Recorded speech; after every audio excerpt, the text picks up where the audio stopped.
Thank you, Jose, for the introduction, and thank you to everyone who's in the room for your attendance, especially to those who've ventured out on this absolutely bitterly cold day in Washington, D.C., as well as to the people who are joining in online.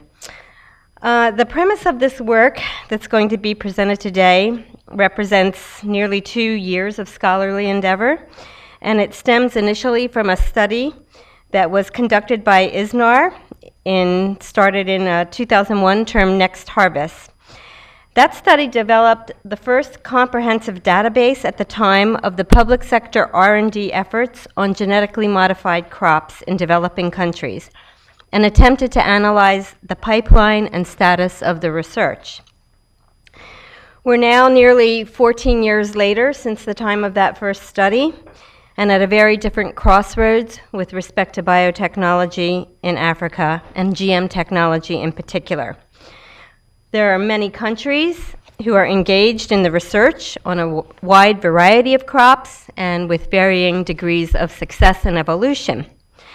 Yet still, these efforts have yielded limited commercialization of GM crops, especially from the public sector R&D efforts.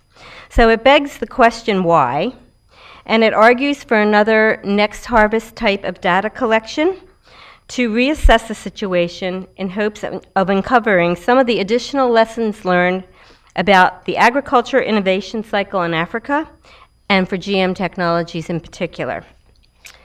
The lack of a comprehensive and centralized database on GM technology in Africa is endemic, especially at the individual country level, whether one is talking about R&D, public perception data, political attitudes, financial expenditures, or the numbers and varieties of biotechnology policies.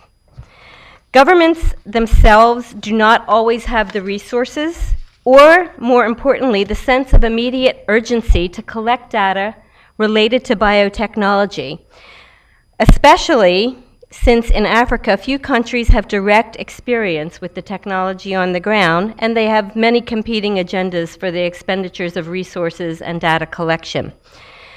The need to spend valuable resources to collect such specialized data for a technology that is not always locally visible and in practice is therefore not always recognized as important or compelling.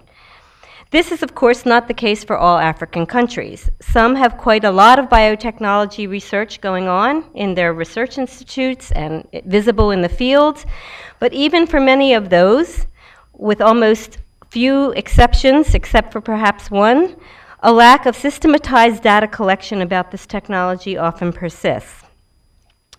This was an issue which we at IFPRI uncovered as we attempted to provide an updated situational analysis for the African Development Bank to inform their understanding of the GM scenario in Africa. The report, entitled GM Technologies for Africa, A State of Affairs, which I think hopefully many of you have picked up, it's out on the table outside, was originally commissioned to IFPRI in 2011 and has been a 3-year undertaking from start to finish, and was finally released just this past September in 2014. The report is a desktop analysis. It's focused on GM technology particularly. It attempted to be as comprehensive as possible and covered a number of topics, including research and development applications and a pipeline analysis, biotech capacity, regulatory issues, intellectual property rights, trade and markets, politics, communications, outreach, and it also included a cursory country summary at the end of the report for certain selected countries. One of the key impediments to doing this desktop analysis that the IFPRI team uncovered was in the quality and quantity of available data on a range of biotech subjects and issues. I quote from the report's executive summary, quote, "For most African countries, data were non-existent, incomplete, or old, thereby underscoring the need to support and update data collection methods and actions in order to obtain an accurate picture of the current situation and its resulting potential impacts for the future."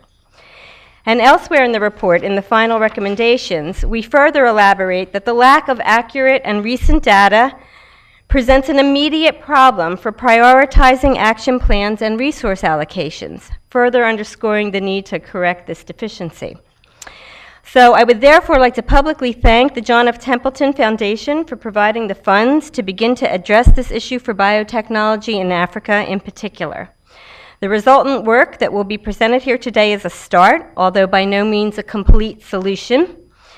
Ultimately, it will be incumbent on other donors and the countries themselves to provide the resources and means to support this type of data collection at the national level in order to facilitate most accurately science and technology innovative pathways and expenditures, and to self-determine their future, not only with respect to GM technologies, but for the other promising technologies which may be looming on the horizon.